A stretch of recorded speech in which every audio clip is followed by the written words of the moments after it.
This time tomorrow, you are back in sober living. Yeah, okay. You do not leave my sight ever. Because for the next 24 hours, you are mine, all mine. You're not supposed to do CPR on your own kid. Not just once, but 6 times. And because of the cheapness and availability of this killing drug, this murderous drug, a lot of people are dying. Parents are telling their stories of opioid tragedy. Children dying in an escalating battle over illicit drug use. 90% of all addictions start before the age of 21. Today on Context, a support group of over 700 Canadian mothers with one tragic common denominator. They have lost a child to opioid overdose. We'll hear from Moms Stop the Harm, who want legal reform for safer use on Canada's drug supply chain. We'll also speak with addiction experts who say just 2 hits of fentanyl and the user is hooked. Prescription drugs sold on the streets are laced with chemicals potent enough to kill an elephant. Resold as an invitation into unprecedented chemical reactions for users who too often the poison cocktail will kill. Canada in the grips of addiction. Parents, doctors, and a documentary filmmaker discuss the destruction of over 8,000 opioid deaths in Canada. I'm Lorna Dewick. I'm Sheldon Neal. And this is Context.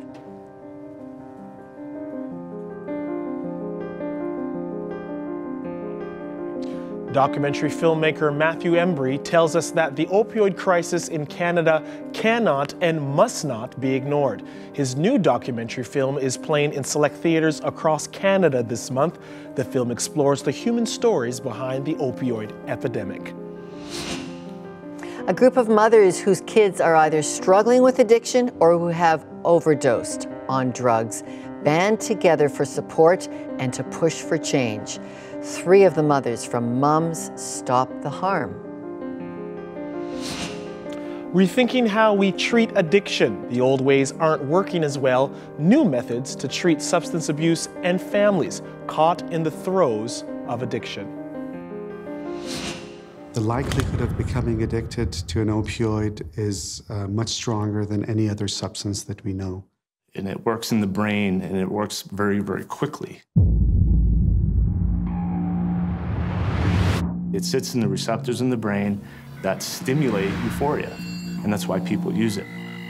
That's a soundbite there from the documentary Painkiller, Inside the Opioid Crisis. And it's a shocking look at another substance to alter our minds on why we face the question of how this has possibly happened. The producer and director of that documentary, Matthew Embry, is here to talk about that. He joins us now from Calgary. Matt, over 4,000 Canadian deaths. How have we gotten here? Well, Lorna, I mean, this is a huge problem we have in Canada right now. I mean, it is estimated that between 700,000 and 1 million Canadians are now addicted to opioids. How we got here? Well, it's a multifactorial problem. One of the biggest contributing factors to this was prescription opioids that were given to people by their doctors. Back in the early 2000s, we had the pharmaceutical companies more or less rewrote textbooks to create something called the 5th vital sign, which was pain.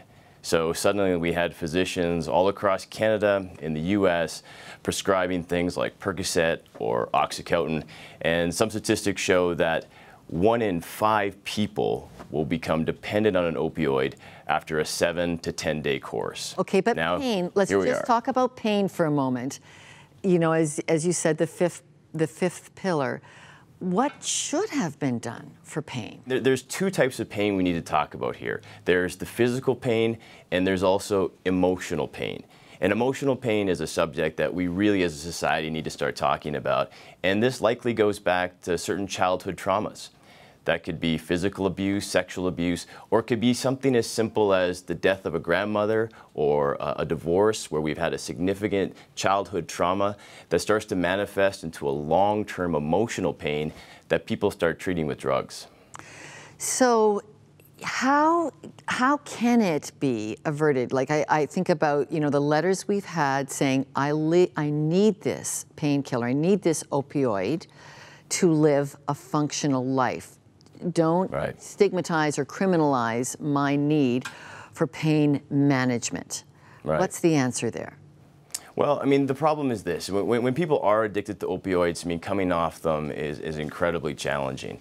There's a number of ways. There's pharmacological approaches to take them off. There's also things that we need to start doing in the community to help people who are addicted to these things and to alleviate that pain. And that is, you know, likely spiritual answers to this. That's more connection.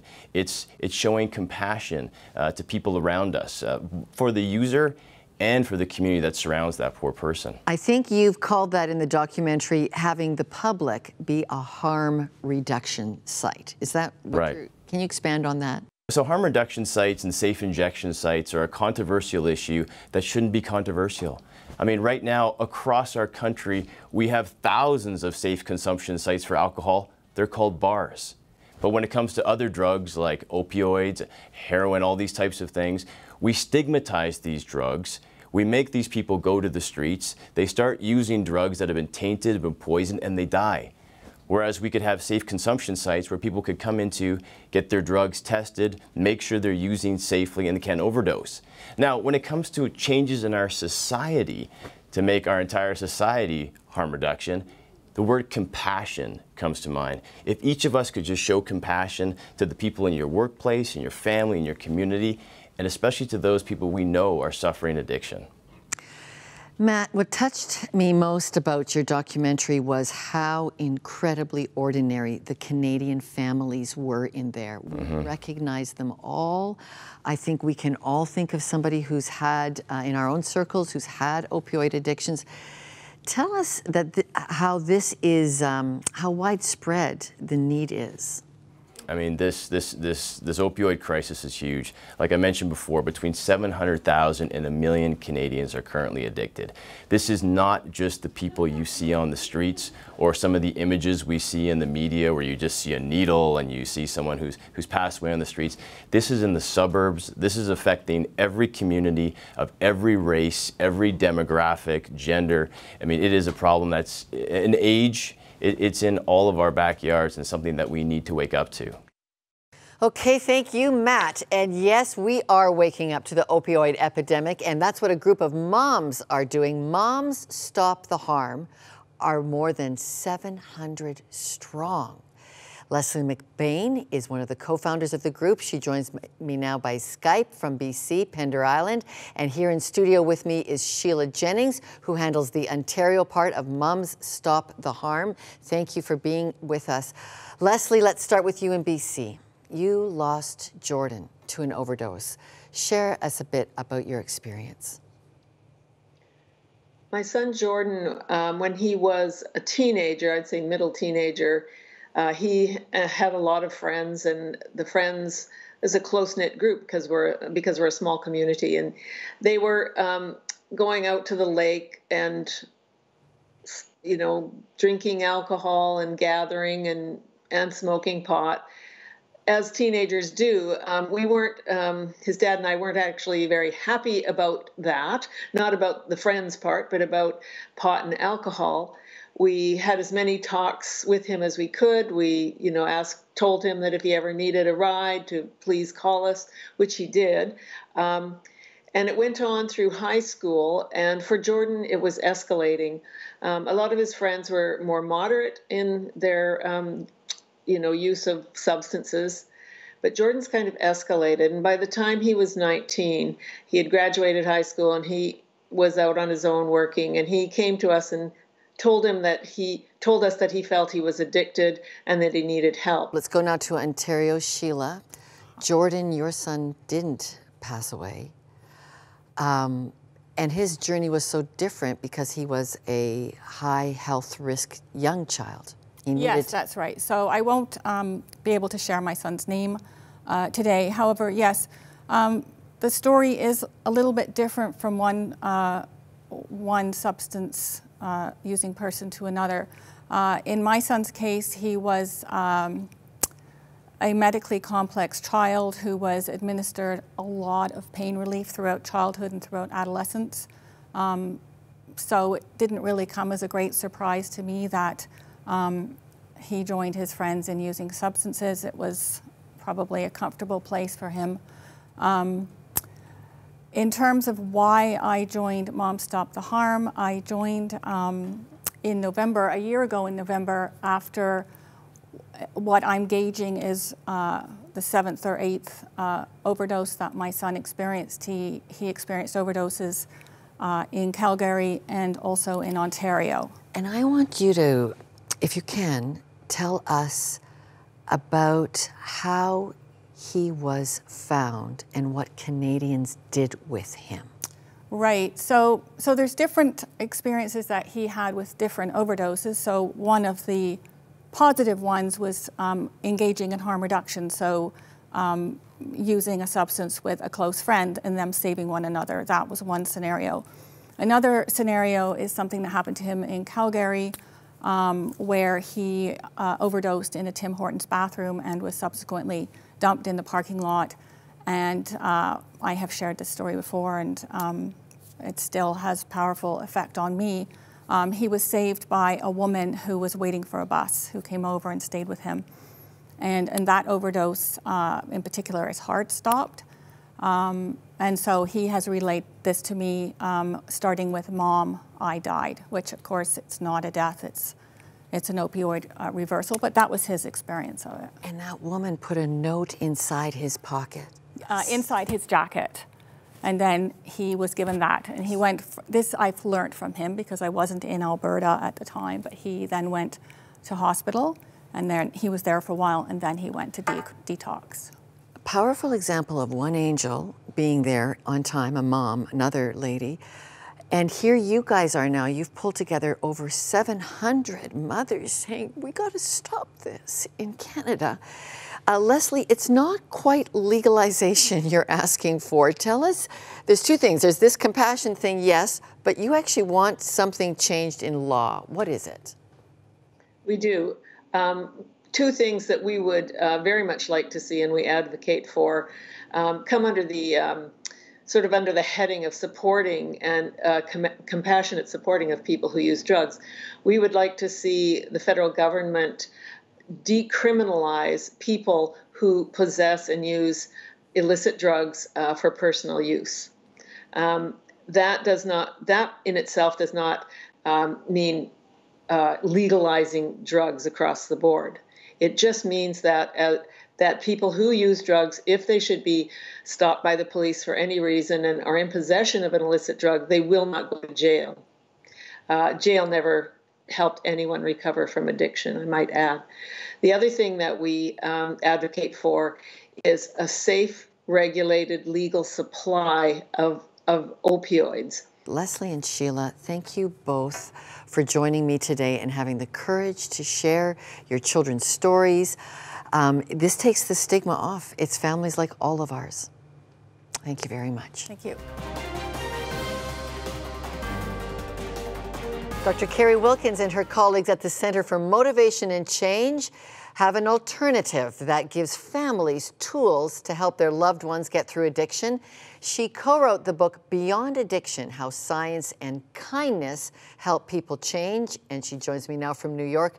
Dr. Wilkins, I love the title of your book, Science and Kindness, and I think the signs you've got is that adverse childhood experiences really affect people, don't they? Yeah, they do.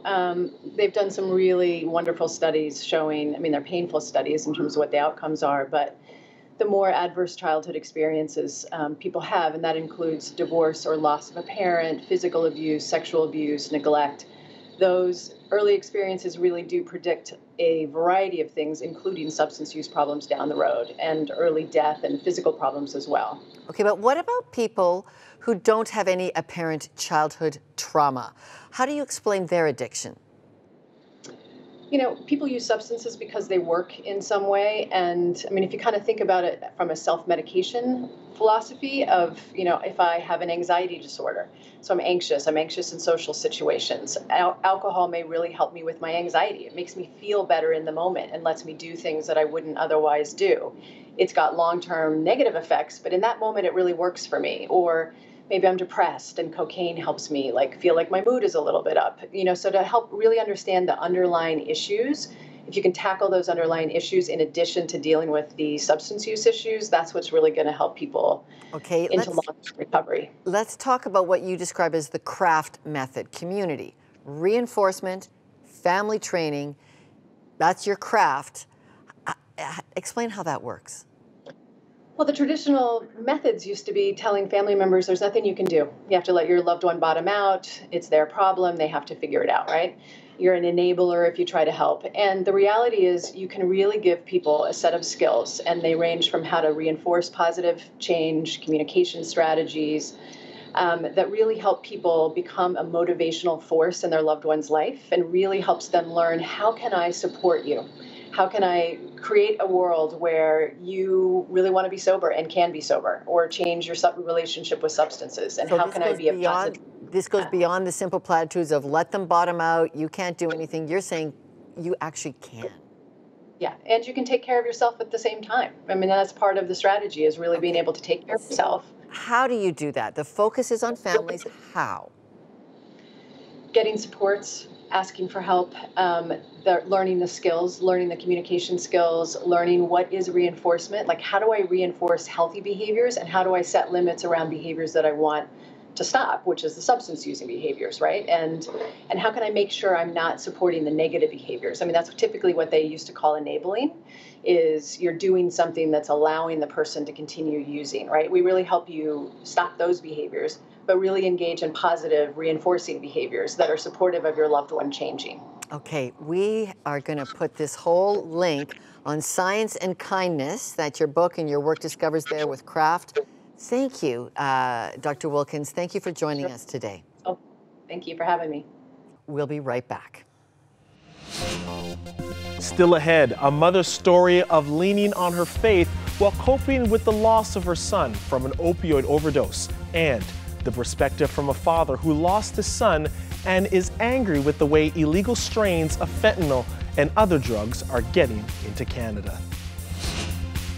Plus, controversial safe injection sites across Canada are part of Health Canada's harm reduction strategy. Are they working? Some say yes, others say not in my backyard. Castle is the first video streaming service that's been created to serve you, with high-quality, faith-based media for all ages and a live 24/7 prayer chat. Castle features Christian TV shows, documentaries, teaching series, and kids content.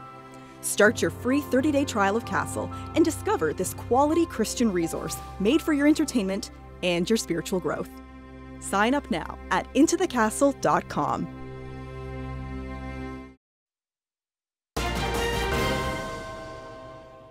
Well, the first legal safe injection site in North America started in Vancouver. These life-saving sites are both controversial and welcomed. Julia Barnett is the manager of urban health and safe injection services at the South Riverdale Community Health Center. Julia, let me start here. How are safe injection sites really making a difference? Well, in many ways, it's very simplistic. They save lives, quite literally. We've had over, 4,000 deaths by overdose throughout Canada, and in Ontario alone, over 1,200. In Toronto, where I work, we've had over 300. So that's a 66% increase since 2016, and it basically is simplistic. Safe injection services save lives. We've been able to prove that over and over again through evidence-based practice and through the statistics that we've been able to gather both from Vancouver and around the world.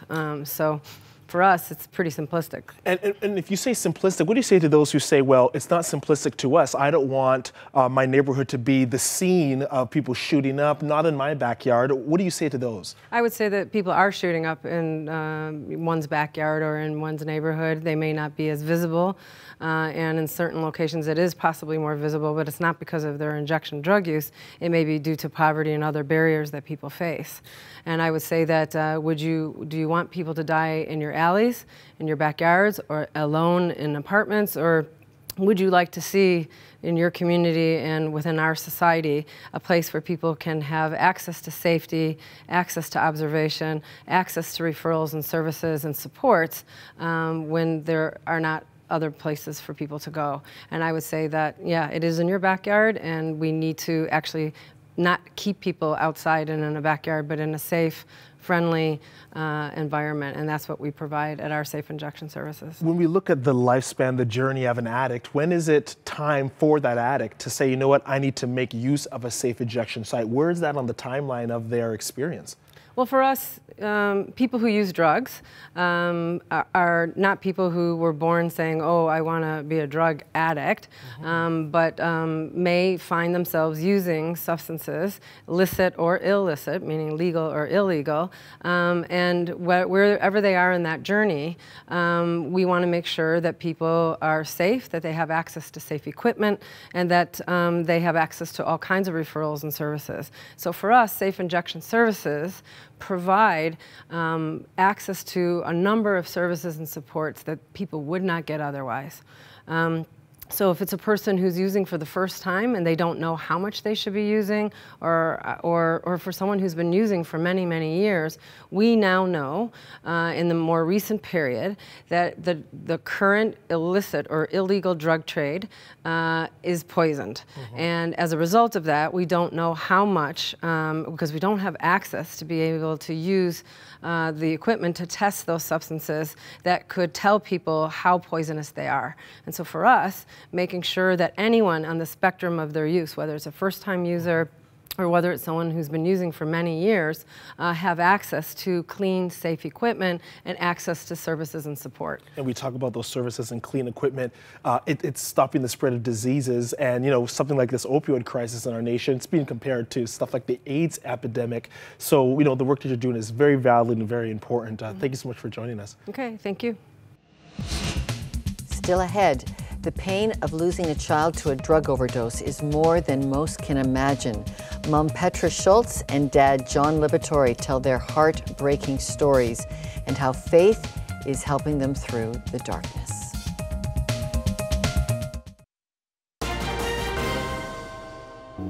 A person who's addicted, I mean, to a drug, they're just ordinary people. We didn't get up this morning saying we were going to be, you know, have something horrible happen to us. They're just ordinary people, and they're dying, and we have no way to stop it. Nothing can prepare a parent for the pain that losing a child to overdose brings. Joining me now is Petra Schultz, who lost her son Danny to an accidental fentanyl overdose in 2014, and John Liberatore, a father, is with me here in studio to talk about losing his son Desi, whose 23rd birthday would have been today. And both of you, thank you. Petra, tell us about Danny. Danny's story is not atypical. It's very comparable to many of the other children in our group, Mom Stop the Harm. Danny started using substances in his late teens, early 20s as a way of self-medicating his social anxiety that he was struggling with. He started with other substances, but quickly got into opioids, Percocets, Oxy, that he was able to buy illicitly on the street. He never had a prescription, but because of overprescribing at the time, it was very widely available on the streets of Edmonton. And he, unbeknownst to us, he was using these drugs. Later, when we had a chance, when we found out, and I had a moment where I could talk to him, I asked him, why do you take these drugs? And he said, when I take one of these pills, I can walk into any room and just be myself. He started buying street drugs, heroin initially, and he was actually in recovery at the time when he died, but not in stable recovery. And as is so common with many people, even when they are in recovery, he relapsed and he bought one more pill. And because he wasn't connected to the street market, there was no news about fentanyl yet at the time. He bought this one pill, probably thought it was a fake oxy or heroin, but in fact, it was fentanyl, and he died April 30th, 2014. Thank you for that powerful segue, John. It is not the birthday you ever wanted for Desi. Tell us about the medicine cabinet, where this begins. Yeah, so he shared with us and how it all started. Percocets was the rage. He heard about it. He was a curious guy. He wanted to figure what's all the fuss was, and thought, I'll try it. And so a friend said, hey, my dad has some Percocets in the medicine cabinet, and I don't know what he was recovering from, and so they tried it, and that was it. He was hooked. As you hear this story, as you have been down this road of advocacy for a while, you have believed that your Christian faith needed to be part of your journey. What difference has it made? It has helped me. This has become my calling, really. I lost my son. I can't change this, but I don't want this loss to be without a lesson for me and a lesson for others. And it was actually in church that I connected with the right people that sent me on the path of advocacy. So for me, it's been like a ministry, an outreach ministry to the greater community. And my faith community in my church helps me stay strong and gives me the support I need. They help me share my message. So I also think that my faith has helped me cope with grief. It's probably harder if you don't believe. But I also wanted to comment on a point that John made. We are at a point now, a lot of the substance use started with prescription meds and overprescribing over the years. But we are at a point now where actually most deaths are due to the illicit market. And one thing we are calling for, because there is no way around the highly toxic illicit market, it's killing so many Canadians, 11 people a day, probably more by now once we get the updated statistics in this country, 2 alone in our province of Alberta. We feel that people who are addicted to these substances should have access to substances on prescription that help them stabilize and deal with the underlying issue and see what other options are available to them, including treatment options. Because we have so many people dying, mostly men, mostly alone in their homes, that we have to take drastic measures to stop this. We are losing a generation. All right, John, you would agree? Definitely. It's become like, whether even users even know that saying, I'm going to do heroin, I have it under control, they don't know if it's has fentanyl in it, and it's really just really out of control today, and it's devastating families, communities, and so I definitely agree, and a lot has to be done, and whether it's governments, advocacy groups really need to, speak really loud and say, this is what's going on, and this is a big problem. Thank you as parents, both of you, for stepping in and saying we've got to do more for Canada's opioid crisis. Petra Schultz, John Liberatore, thank you both for joining us today.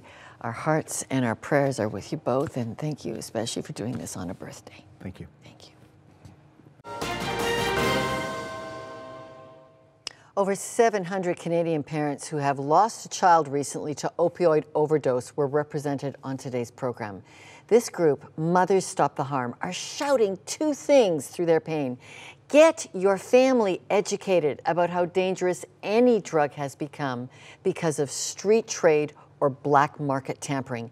Second, get over our prejudice and get out there and care for each other and our kids, even if it means changing laws in Canada to help that. Check out our website, reach into our Facebook page if you need help, or call the prayer lines. We want to get you connected to the help and the information you need on this important crisis in Canada. For all of us at Context, I'm Lorna Dueck.